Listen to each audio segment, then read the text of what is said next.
Welcome back friends. स्वागत है आपका मेरे यूट्यूब चैनल माइनिंग सरदार रविशंकर में। तो आज हम लोग कल का जो पार्ट को इनकम्प्लीट छोड़े थे SECL का क्वेश्चन का, जो हम लोग लगभग 31 क्वेश्चन पढ़े थे, आज उसके बाद का हम लोग क्वेश्चन पढ़ेंगे। तो चलिए देर ना करते हुए वीडियो को शुरू करते हैं।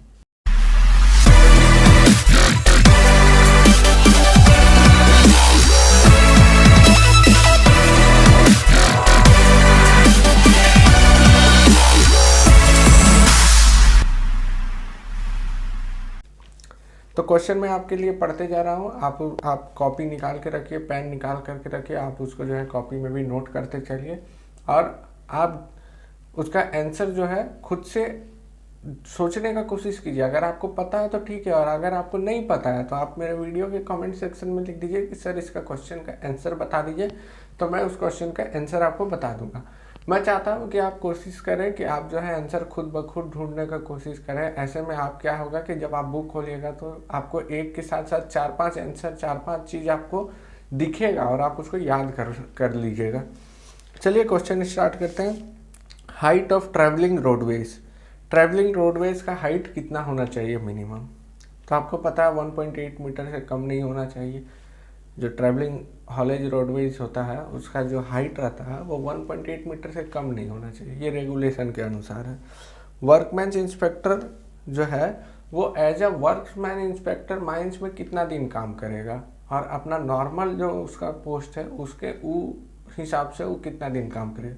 तो आपको पता होगा कि वो वर्कमैन इंस्पेक्टर जो है 2 दिन एज अ वर्कमैन इंस्पेक्टर काम करेगा और बाकी दिन अपना नॉर्मल ड्यूटी करेगा।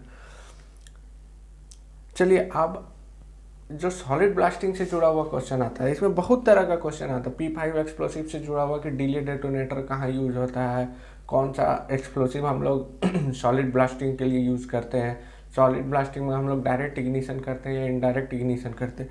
तो इसमें क्वेश्चन पूछा था कि डिले के साथ हम लोग अंडरग्राउंड में कौन सा परमेटिव एक्सप्लोसिव यूज़ करते हैं सॉलिड ब्लास्टिंग के लिए। तो आपको पता होगा P5 का यूज़ करते हैं।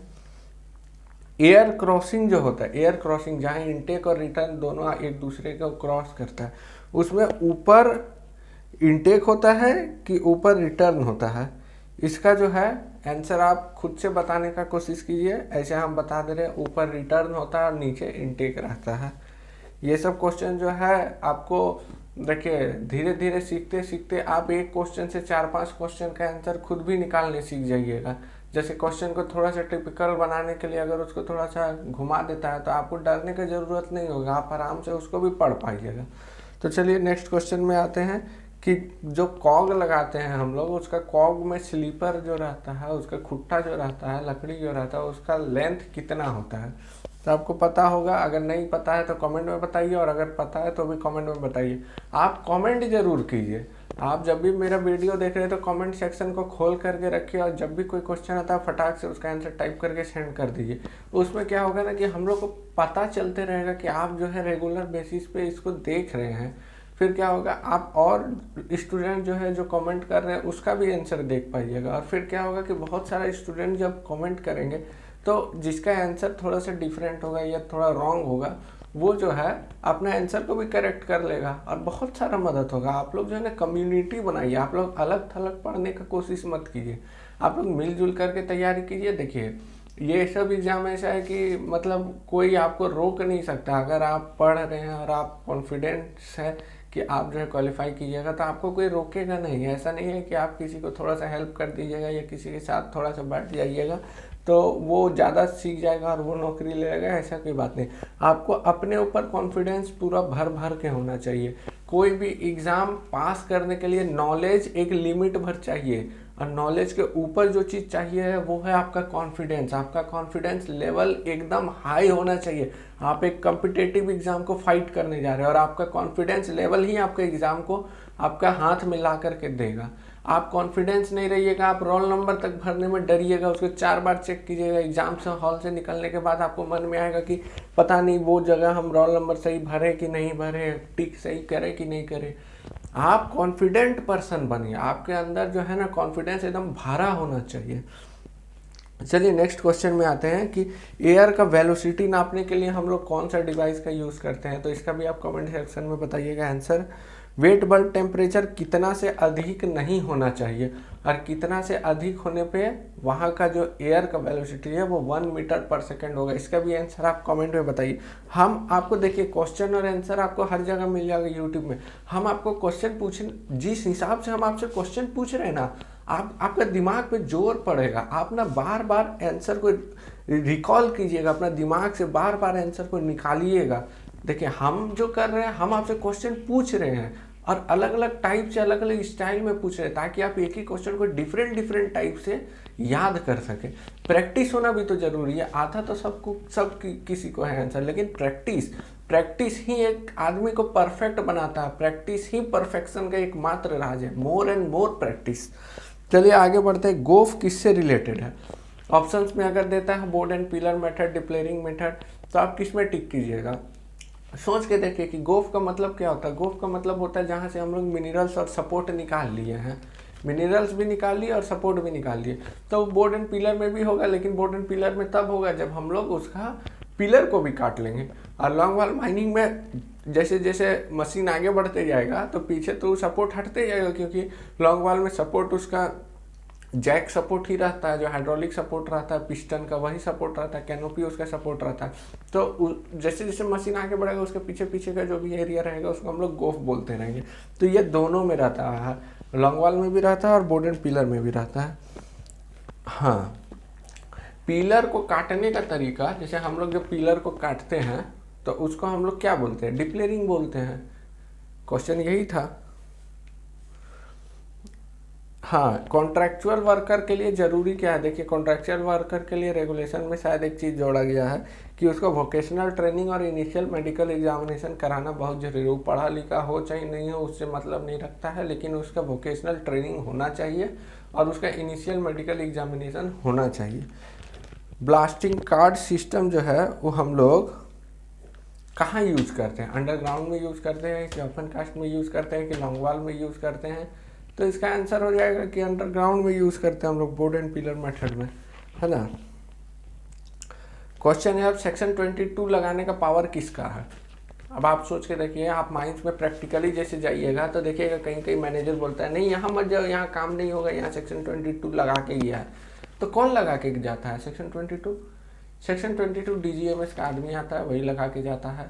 चाहे रीजनल एरिया का DDMS आए या फिर सेंट्रल मतलब हेडक्वार्टर का DGMS आए, वो DGMS का अंडर का पावर है कि वो कोई भी एरिया पे अपना हिसाब से सेक्शन 22 लगा सकता है। वहाँ कोई खतरा अपना हिसाब से पा करके वहाँ का काम को स्टॉप करवा सकता है, जब तक कि वो जो खतरा है उसको दूर ना किया गया हो। ANFO सबसे पहले तो फुल फॉर्म बताइए। ANFO का फुल फॉर्म होता है ammonium nitrate fuel oil explosive. अब क्वेश्चन ये है कि ANFO कहाँ यूज होता है? अंडरग्राउंड में यूज होता है कि ओपन कास्ट में यूज होता है कि लॉन्ग वॉल में यूज होता है? आंसर आपको पता ही होगा, कमेंट में ज़रूर बताइए। वॉकी टॉकी कहाँ यूज होता है? देखिए हम वॉकी टॉकी पे एक पर्सनल वीडियो बना चुके हैं, अपना खुद का वॉकी टॉकी कैसे यूज करते हैं और कहाँ यूज होता है। तो वीडियो आप देख लीजिए और वो वीडियो देखने के बाद ये मत बोलिएगा कि हमको नहीं पता है कि वॉकी टॉकी कहाँ यूज होता है। वैसे बता दे रहे हैं अंडरग्राउंड में यूज नहीं होता है। अगर थोड़ा भी कन्फ्यूजन है आपको तो कन्फ्यूजन दूर कर लीजिए।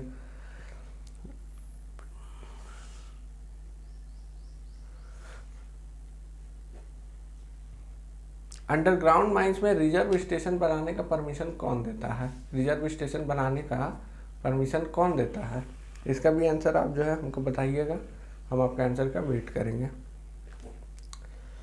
शॉर्ट फायरर किस रेगुलेशन से संबंधित है और वो अपना जो ये है रिपोर्ट वो कितना नंबर रेगुलेशन के आधार पे लिखता है? तो शॉर्ट फायरर जो है 206 नंबर रेगुलेशन के आधार पे अपना रिपोर्ट लिखता है।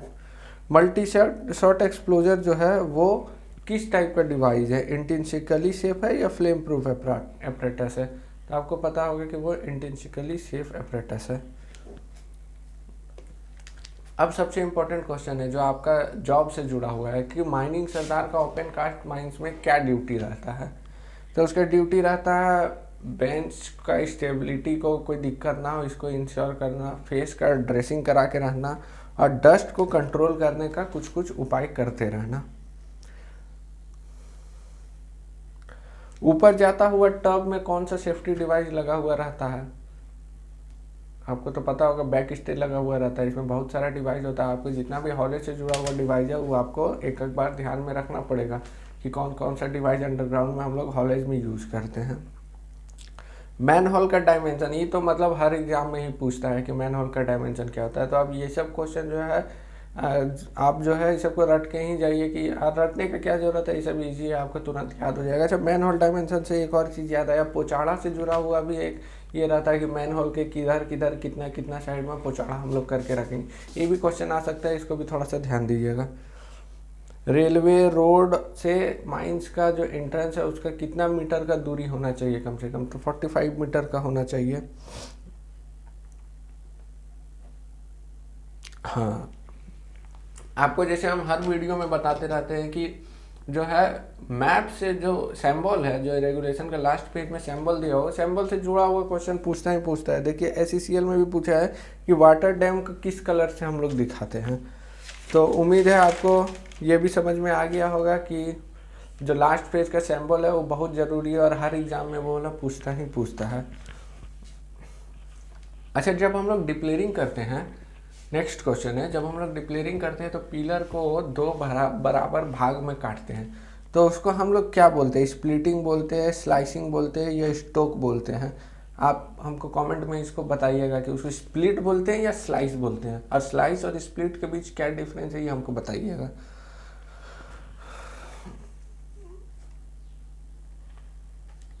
इसके बाद हम लोग आते हैं कि CHP का फुल फॉर्म क्या है। CHP का full form coal handling plant होता है। ब्लास्टिंग केबल अंडरग्राउंड में कितना मीटर का मिनिमम होना चाहिए, तो इसका आंसर है 50 मीटर का कम से कम होना चाहिए।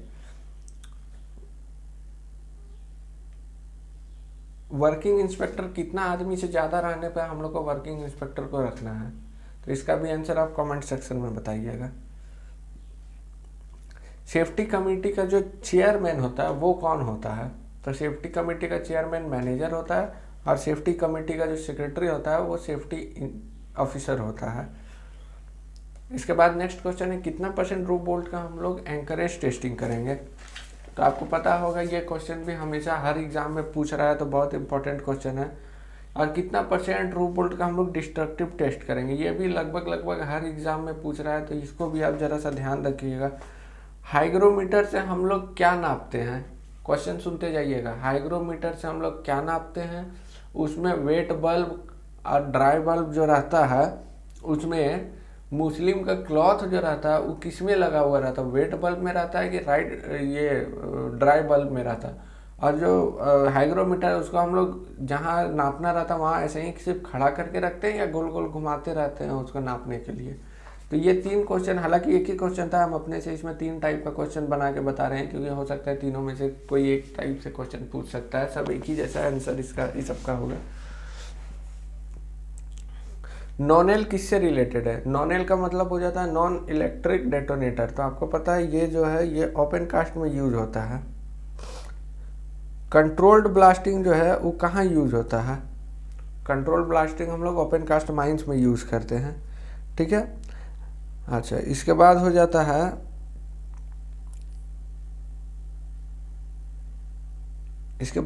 है टब का जो सिग्नलिंग सिस्टम होता है उसमें कितना करंट होना चाहिए, पहला कितना वोल्टेज होना चाहिए, पहला क्वेश्चन। दूसरा क्वेश्चन उसका जो सिग्नलिंग होता है, ये WCL में भी पूछा है कि कितना घंटा में क्या मतलब हम लोग समझेंगे सिग्नलिंग में टब के लिए, तो ये भी क्वेश्चन बहुत इंपॉर्टेंट क्वेश्चन है।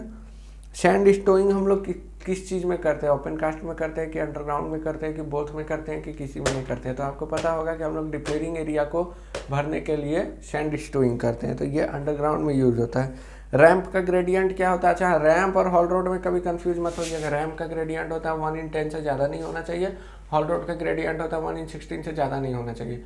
रैंप में सिर्फ और सिर्फ क्लाउडर माउंटेड मशीन चलेगा, मतलब जिसमें चेन लगा हुआ है, चक्का वाला मशीन नहीं चलेगा, इसलिए उसका 1/10 का मतलब होता है ज़्यादा खड़ाई, 1/16 का मतलब होता है कम खड़ाई। 1/16 और 1/10 को आप ऐसे भी समझिए कि अगर आपको 1 मीटर खड़ाई उतरना है तो आपका 10 मीटर लंबाई रहना चाहिए 1/10, और 1:16 का मतलब समझिए कि 1 मीटर खड़ाई अगर उतरना है तो 16 मीटर आपका लंबाई रहना चाहिए। तो आप सोचिए कि यही 1 मीटर उतरने के लिए एक 10 मीटर डिस्टेंस ले रहा है और एक 16 मीटर डिस्टेंस ले रहा है, तो ज़्यादा लंबा कौन सा डिस्टेंस ले रहा है, 16 वाला, तो उसका ग्रेडियंट कम रहेगा, तो उसमें टायर वाला मशीन चलेगा। तो रैंप और हॉल रोड में कंफ्यूज मत होइएगा।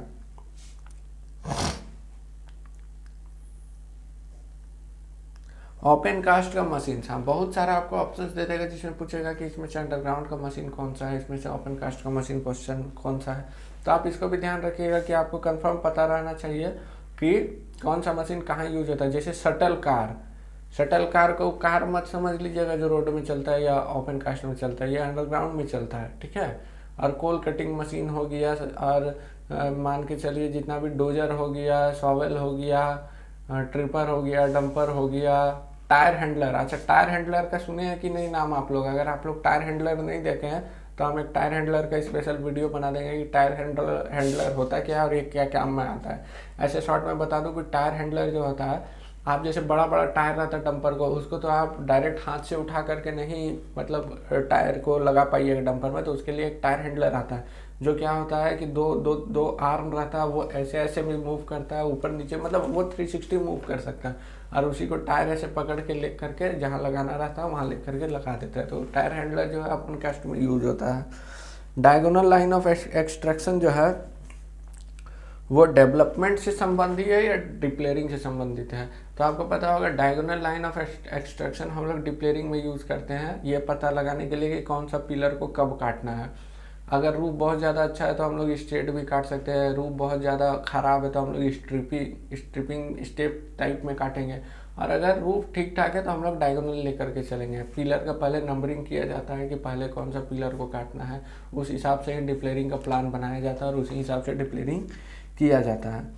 अच्छा, इंडिया का स्पेस एजेंसी का नाम क्या है? ये क्वेश्चन पूछ चुका है, इसलिए हम पूछ रहे हैं कि इंडिया का स्पेस एजेंसी का क्या नाम है? नासा, DRDO, इसरो या कुछ भी नहीं। तो आपको पता होगा कि इंडिया का स्पेस एजेंसी का नाम होता है Indian Space Research Organisation, ISRO. इसके बाद एक क्वेश्चन था इंडिया का कॉन्स्टिट्यूशन, इंडिया का कॉन्स्टिट्यूशन किसके द्वारा लिखा गया है? तो आपको पता होगा हमारे महान बाबा साहेब भीमराव अंबेडकर के द्वारा इंडिया का कॉन्स्टिट्यूशन लिखा गया था। हम लोग कॉन्स्टिट्यूशन दिवस भी मनाते हैं, ये भी याद रख लीजिएगा कब मनाते हैं, आप देख लीजिएगा।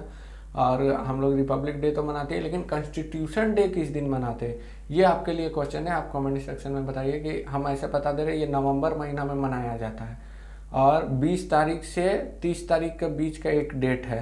आप जो है कमेंट सेक्शन में हमको बताइए कि कौन सा दिन को हम लोग कॉन्स्टिट्यूशन डे मनाते हैं। ठीक है फ्रेंड्स, मिलते हैं एक नया सब्सिडरी का क्वेश्चन के साथ। आज हम लोग SCCL का क्वेश्चन खत्म कर लिए हैं। अब हम लोग ऐसे पीछे बोर्ड में भी हम लिख चुके हैं SCCL के बाद हम कोशिश करेंगे MCL का क्वेश्चन का रिव्यू करने का, MCL का क्वेश्चन का एनालिसिस करेंगे।